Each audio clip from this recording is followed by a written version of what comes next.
Hey there, this is episode 36 of the BalancedFi Podcast. Gather these documents for your tax prep. Welcome to the BalancedFi Podcast, where we talk about balancing intentional debt payoff, saving money, and actually living your life. I'm your host, RaLea, small business owner, wife, girl mom, nonprofit co-founder, and money nerd. This is an audio version of the BalancedFi blog because I know how hard it is to find time to sit down and read literally anything. Instead, you can get quick bits of money knowledge on the go. I want to help you learn to control your money instead of letting your money control you. Let's get started. Welcome to tax season. Hopefully you're planning ahead to make sure your taxes will be filed in a timely manner. Even better, you've already filed them. I'm a little late getting this episode out because my life has been crazy lately. I ended up taking an unexpected break from the podcast. I had planned to take a break from blogging to work on Intentionally Debt-Free, the amazing Fix Your Finances course that I'm working on. But my daughter got sick. I got sick. We all got laryngitis. Things were just crazy, and I literally could not record a podcast episode for over a month. But I'm back, and I apologize that it is almost tax time, but you still have a couple weeks left. So let's go over what you need to get your taxes in order this year. Whether you're preparing your own return or paying a professional, some documents are just necessary for taxes, and you need to make sure that you have all of them gathered up. Please, please, please do not wait until April 14th and expect your accountant to be able to file your return on time. An extension to October 15th is always an option, but that will delay any refund that you're due, and you do still need to pay any taxes that you owe in April. I actually just talked to a CPA who's, local to me, so it might not be the same everywhere. But I talked to her at the beginning of March, and she was expecting to have to file an extension for every client that she took on after that date. So even though, it's a month and a half out from the tax filing deadline, she was so overwhelmed with work that she was going to have to file extensions because she just couldn't get everything done before April 15th. All that to say, get on it now. The faster you start this process and, either get in touch with a CPA or start entering your information into whatever software you're going to use yourself, the faster you get it over with and the easier it's going to be. My other business is a virtual bookkeeping business, and I avoid doing tax preparation as much as possible. I honestly don't like preparing taxes or want to keep up with the regulations. I graduated from college over 10 years ago now, and I don't have the time or the motivation to keep up on the changes in tax regs. So I only prepare simple returns, mostly for family and friends, but I've still put together a list for you of all the documents you might need for simple taxes. If yours are more complex, definitely consult a CPA or an EA, which is an enrolled agent. They are specially qualified to prepare taxes, and that qualification comes from the IRS, so you know they're legit. First up is personal information. Social security numbers, obviously. Make sure that you have social security numbers for yourself, your spouse, and any dependents, as well as everyone's date of birth and full legal name. If you have a minor child from a divorce, remember that only one person can claim that child. And hopefully your divorce decree outlined who can claim the children. This could be a sticky situation if your ex is, let's say, not willing to follow the agreement that you two came up with. Whoever files their taxes first, honestly, is probably more likely to be able to get away with claiming the kid. So that's something to think about. Hopefully that's not something you're going to have to worry about, though. Bank routing and account numbers. If you want to receive a potential refund through direct deposit, which I definitely recommend, you'll need to provide your banking information. You can still receive a paper check. Of course, it will just take longer to get that money back. If you owe additional taxes, You can pay that amount electronically or through a check. The IRS will also allow you to set up a payment plan if you owe a large amount. And I don't think there's actually a limit that the IRS places, that makes something a large amount. It's more like what you can afford. The important thing is to make a payment or establish a payment plan before the tax filing deadline, which is usually April 15th. In 2022, it's actually April 18th because of the weekend. And you want to do that before the deadline because the IRS charges crazy interest rates and late fees on overdue taxes. Well, overdue tax payments. Next up, you'll need last year's tax return. Sometimes information from last year's return will carry over to the current year. It will also provide personal information for anyone who is listed on the return, which would be helpful this year. I will admit that I don't have my kids' social security numbers memorized, so I just pulled them from last year's tax return. Another thing that often pops up is your state or federal refund from last year could be taxable on this year's return for the other taxing entity. So your state refund could be taxable through the federal government. You probably will have to enter some information about that. So it's super helpful to have last year's returns so you can refer back to those. In the show notes, you'll see some helpful links such as who is a dependent, and that will help you figure out how to get started at least. Basically, a dependent is someone you support financially, usually a child. Of course, there are lots of rules about this, but your child who is younger than 19, who you support, who lives with you more than half the year, and who cannot be claimed as a dependent by someone else will be the most common dependent. A full-time student aged 19 to 23 is still a dependent too, which can make filing taxes a pain for independent college students. Once I graduated from high school, my parents didn't pay my tuition, my room and board. They helped out with my cell phone and my car insurance, but I supported myself for the most part. And until I got married at 22, I still couldn't claim myself as a dependent because I was a full-time college student and younger than 23. So that's something to keep in mind if you or your child is in that age bracket and a college student. You can claim other relatives too, but they must live with you and make less than $4,300 per year. And that will probably change year to year, so make sure you look up current regulations. And they have to depend on you for financial support. So this could apply to elderly parents or grandparents, or an adult child with a disability. In a more complex situation, you should definitely consult a tax professional to avoid an audit and or fines for choosing to claim incorrect dependents. What is the right tax filing status? Single, married filing jointly, married filing separately, qualified widower, and head of household are your options.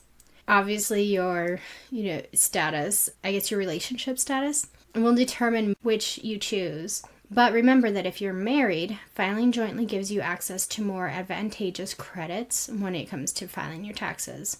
But there are some situations where filing separately is the better choice. That's definitely the territory of a tax professional to help you figure out which one's better for you. Head of household just indicates that you are a single person, so unmarried, with dependents. You get more tax benefits for having those dependents on there. This episode is brought to you by Intentionally Debt Free, the 6-week course that will teach you exactly how to pay off your debt. It's not magic, but it's pretty close. Dealing with debt can be frustrating. Whether you're a parent, or trying to be a responsible adult, or even brand new to adulting, it's never easy to feel like your money is disappearing and you have nothing to show for it. And do you ever wonder if it really has to be this hard? Me too. In fact, I struggled with debt for years after having my older daughter. Now I'm proof that the process behind Intentionally Debt Free actually works. Enrollment is limited, but I'm opening the doors again soon. You can change your financial future. You can pay off debt. The first step is to sign up at BalancedFi.com/waitlist so you get notified when the doors to intentionally debt-free do open again. Change your money, change your life. Now let's talk about the income documents you need for your taxes. If you're an employee, a W-2 should be your first stop. Your employer should have issued a W-2 by January 31st. And the W-2 is probably the most important document needed for taxes for people who work as employees. It will list your income, tax advantage retirement contributions, federal and state taxes withheld, and tips reported if that's applicable to your job. The 1099-G reports on employment income. So you need to pay attention to federal or state income taxes and this unemployment payments are usually taxed. So in 2020, there were different rules for taxes regarding employment. Some of it was non-taxable. So don't know if they address that or not.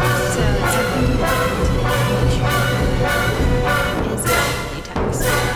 You should receive a 1099 from investment accounts if you have them. Depending on the types of investments you have, you may receive a 1099 for interest income, 1099 DIV for dividend income and capital gains distributions, so those are investments, 1099-R for receipts from retirement accounts, if you are retired, 1099-B for capital gains and losses from your investments, and a 1099 OID or 1099-Q.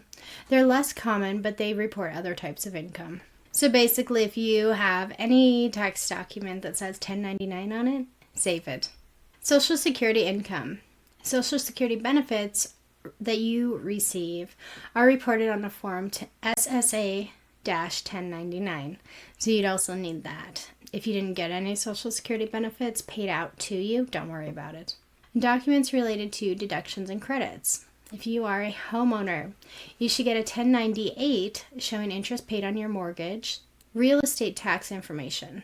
Property taxes may be included in the escrow account of your mortgage, so that could be reported by your mortgage holder on that 1098. If the mortgage company doesn't provide real estate tax amounts, your county treasurer should have also mailed a tax statement during the year, so you can find that information. And make sure to keep receipts for any energy efficient home improvements. A couple years ago, we replaced our furnace and there was a tax deduction for that. The federal one was pretty small, I want to say like $500, but there were quite a few different state tax deductions available. So anything that improves the efficiency of your home, you should definitely keep receipts for and look for deductions. Present and past students. You should get a 1098-E for student loan interest paid. Obviously, if you have been paying on your student loans, you haven't paid interest in 2021, but that's going to start up again. So in the future, you will need that document.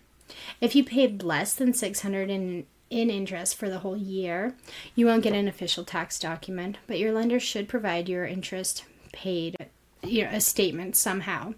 I think I've gotten basically just an emailed letter from Fed loans before when I paid less than $600. You could also get a 1098-T for tuition paid. The deduction for tuition paid is available to the student only if they cannot be claimed as a dependent by someone else. So this means that the parents often get a deduction on their taxes for their child's tuition, regardless of who actually paid the tuition. So if the kid pays their tuition or it's paid through a scholarship, the parents get that deduction, even though they didn't actually contribute financially, if they can claim the child as a dependent. So they're 19 to 23 and a full-time college student. Charitable contributions. The rules for charitable contributions have changed over the past few years. In 2020, you could take a deduction of up to $300 for charitable contributions, and any amount over that is subject to itemized deductions limitations. So I just did my taxes today, so this is like top of mind. I'm honestly not sure if it's because my husband and I were filing together, but we were eligible for up to $600 for a charitable contribution deduction. That could just be that $300 doubled because we're married, but it's definitely something to look into and something to report if you made charitable contributions. And of course, I always encourage you to continue to make charitable contributions, even if it's not really a tax advantage. It's just the right thing to do. Other documents needed for taxes. Receipts for childcare. You can get a credit for that. You will need the provider's EIN, so it's an employer ID number. It's basically the equivalent of a social security number for a business if you paid a business, or the provider's social security number if you're paying an individual. The receipts related to medical and dental expenses, including medical travel mileage records. So it's important to remember that medical expenses have to be over 7.5% of your adjusted gross income, which is a number you can pull off of your tax return once you start preparing it. And they cannot have been reimbursed by insurance previously. So that means you have to spend a lot on medical bills to be able to deduct anything from your taxes. But if you have a medically complex kiddo, or just anybody in your family, those expenses do add up pretty quickly. So I would say for the average family, if you're just going to the doctor for like well child checkups and, a cold or any ear infection, a couple appointments a year, I honestly wouldn't waste the time tracking all of my medical and dental expenses. But if you have somebody in your family who requires more medical care than that, definitely keep track of your expenses and your medical travel mileage. You also need the amount of last year's federal and state refunds if you got refunds. And that's because that refund could be taxed by the other entity in the current year, as we talked about earlier. Teachers can deduct $250 worth of classroom supply expenses, so make sure you keep those receipts. And you need records of contributions to tax advantage investment accounts, so that it could be a retirement account that's separate from your employer, or it could just be an investment account. You should get some kind of documentation for it though, or be able to download that information from like the online portal where you make those investments. Business related documents needed for taxes. So please note that this business-related tax information doesn't apply to employees. This is for people who are self-employed or own a small business of some sort. First up, you need your business information. That would include your tax ID. It's the EIN, or employer identification number. And you also need to know the business entity type. So the taxes for an LLC are part of the owner's personal return, while a corporation requires that a separate tax return is filed. So the entity type is super important. LLC taxes are pretty easy to file because it's just another form. It's a Schedule C that is filed with your personal taxes. If you have a corporation, that's a whole other form, and it's a lot more involved. You might need a 1099 MIS or a 1099 NEC. Anyone who paid you over $600 in a non-employee capacity should issue you a 1099 form unless your business is a corporation. So if you're an LLC, you should get 1099s. The regulations changed a bit in 2020, so there are actually 2 different 1099 forms to cover this type of income now. There used to just be one. It was a 1099 MIS. The 1099 NEC is for when you are working as obviously a non-employee, but it's like you are providing a service. And then the 1099 MIS is for more specific things, like you are renting out a building and somebody's paying you rent, or you're working as a lawyer. So those are honestly going to be less common these days. And 1099s only show the amount that you received from your client because no taxes are withheld from payments to contractors. So you still owe taxes on that full amount. A Schedule K1. So a Schedule K1 is similar to a 1099, but it's issued by the business to its partners. So this would be if you were incorporated or had formed a partnership. The company that you created is going to issue a K-1. So it lists each partner's portion of the net income or net loss of the business. So say your business made, $10,000 profit, you have two partners, each owning 50%, you'll each be taxed on $5,000, and it'll flow through to your own personal taxes if it's an LLC partnership. Business financials. Use the profit and loss statement from your business. If you have accounting software, you can pull a profit and loss statement from that software, and that will help you determine the deductible business expenses that you need to report. Make sure that you have receipts to back up the expenses you're deducting, just in case you get audited. And remember to keep your receipts for 7 years. That's as long as the IRS has to audit your taxes.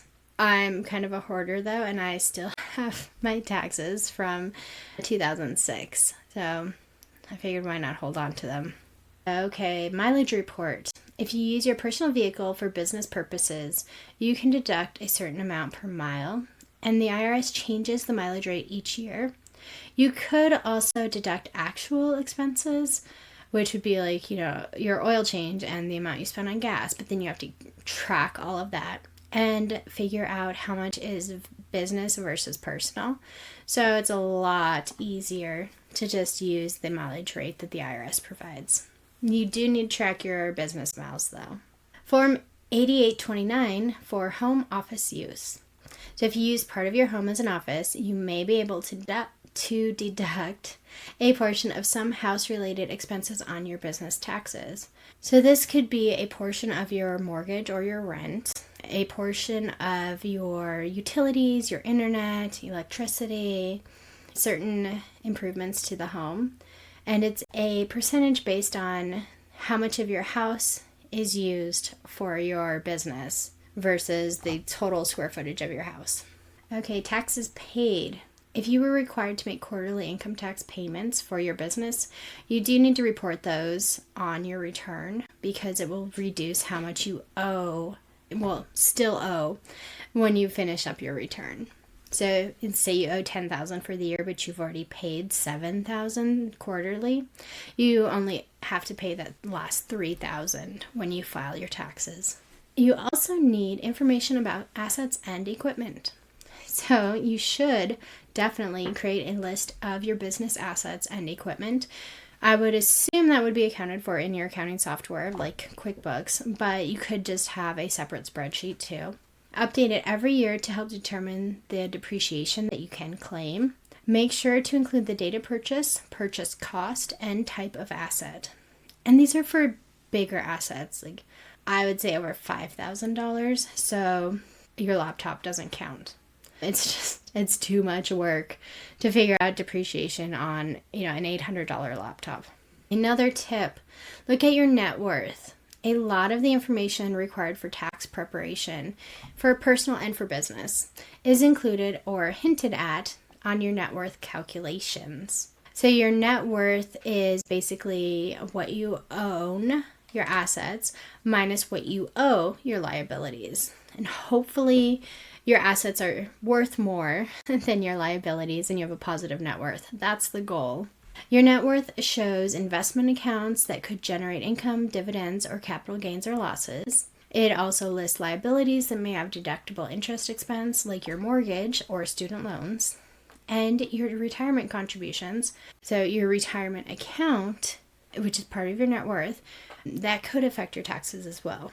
Keep receipts and records related to your tax returns for at least 7 years in case of an audit.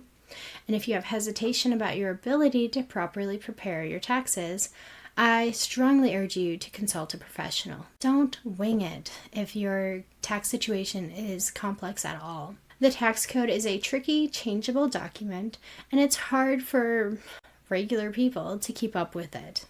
To recap, the basic documents you need for preparing your tax return may include last year's tax return, W-2s from employers, a 1099-G for unemployment payments, 1099s from investments, 1099 NECs for contractor income, SSA 1099 for Social Security payments, mortgage interest and property tax receipts, student loan interest and tuition paid, receipts for childcare, medical, state and federal refunds, and other deduction-related documentation, and business income and expense information. And remember that your state taxes could have additional deductions, credits, or subtractions from income that the federal taxes don't. So there might be things that you could be taxed on, like types of income that you're taxed on federally that you're not taxed on state-wise. So it's important to either look for those things or talk to a professional who is knowledgeable in your state. What should you do next? If you haven't thought about tax prep yet, now is definitely the time.